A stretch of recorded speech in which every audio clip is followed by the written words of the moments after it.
Hi everyone, my name is Vish and I'm co-founder and CEO of Verbalista. We're on a mission to make every professional productive in a second language. We started this company because working in a second language is severely limiting. And that's particularly true for businesses, especially as they want to expand on a global scale.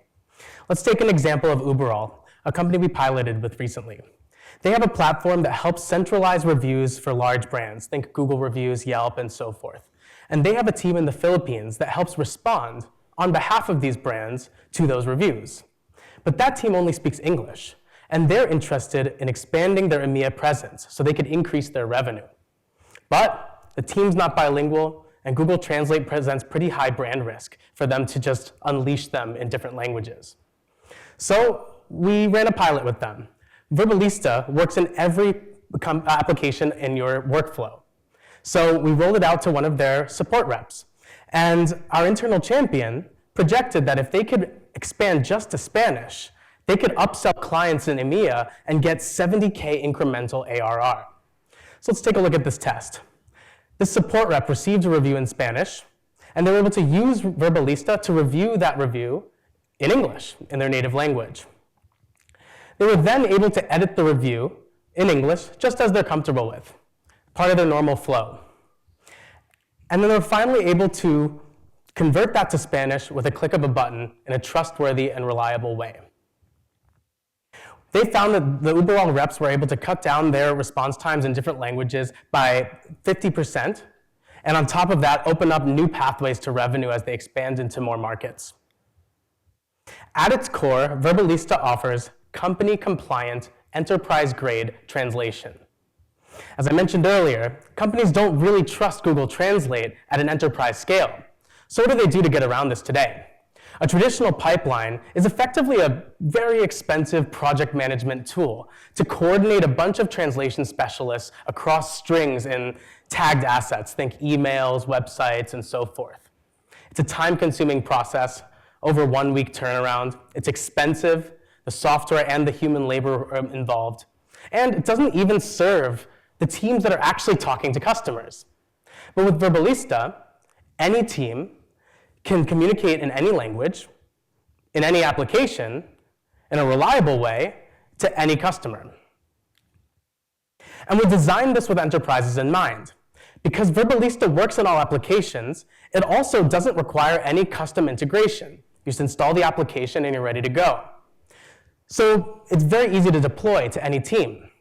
We also work with professional linguists to personalize a model for each company so that it maintains a really high translation bar without you needing to actually bring on professional linguists into your staff. We can take another example of Uplift Central Coast, a company that launched with us in September. They're a nonprofit based in the Central Coast of California that helps disadvantaged Hispanic communities with economic resilience policy. And they frequently produce materials in a formal Mexican-Spanish dialect with consideration for inclusivity. Now with Verbalista, we were able to customize the translation model just for their needs. So take this example. Uplift strategies increase the availability of quality jobs for residents. With Verbalista, it recognized that Uplift is the name of this company. And two, it was able to add gender inclusivity to residents, a collective term that historically you might say los residentes to include both men and women, but our client had gender inclusivity requirements. So Verbalista outputs las y los residentes to include both the feminine form and the masculine pronoun. Put this in Google Translate, ChatGPT, you name it, and it's going to literally translate the company name, Las Estrategias de Mejora, and it does not have understanding of their inclusivity requirements, requiring additional revision and potentially more mistakes if they're doing this at scale. For our founding team, this is personal. My co-founder, he grew up in Colombia and Mexico before his family immigrated to the US. My wife is Brazilian. Our families fought language barriers to get the opportunities that they had in the US. And we're also the right team to do this. I was a PM at LinkedIn responsible for new user growth. I took them from 800 million users to 1 billion users, and 85% of that growth was international. And my co-founder, he's a CTO unicorn.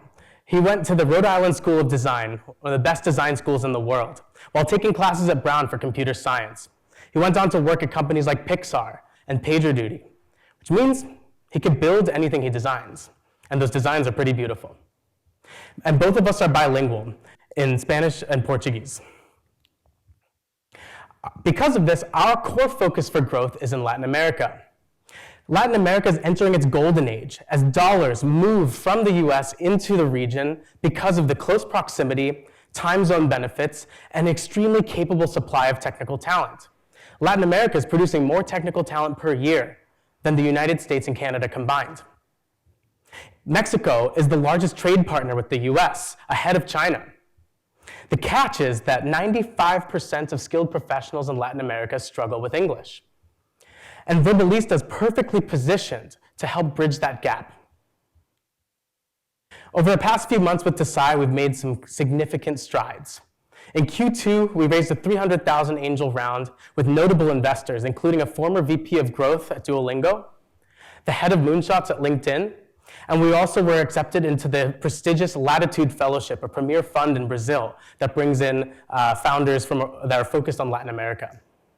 A few months later, we launched our beta on Mac to bilingual professionals throughout the US and Latin America. And the results were extremely validating.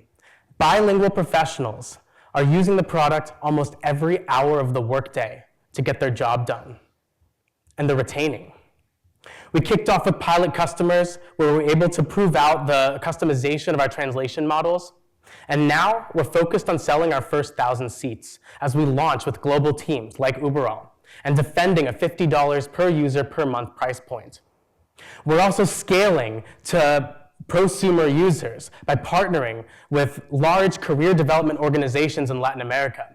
Starting next week, we're launching to over 8,000 Latin American tech professionals through partnerships with organizations like Henry and Van Hack. And this morning, we just closed another partnership with an organization that supports over 9,000 women in engineering and design in Latin America. We're also growing our platform support so that professionals can use this product anywhere that they do work. At this rate, we're on track to raise a seed round in Q2 of 2025 so that we can help teams serve customers globally in any language. If you're interested in the future of work and the globalization of business, please come chat with us after the presentation. We'd be happy to connect. Thank you.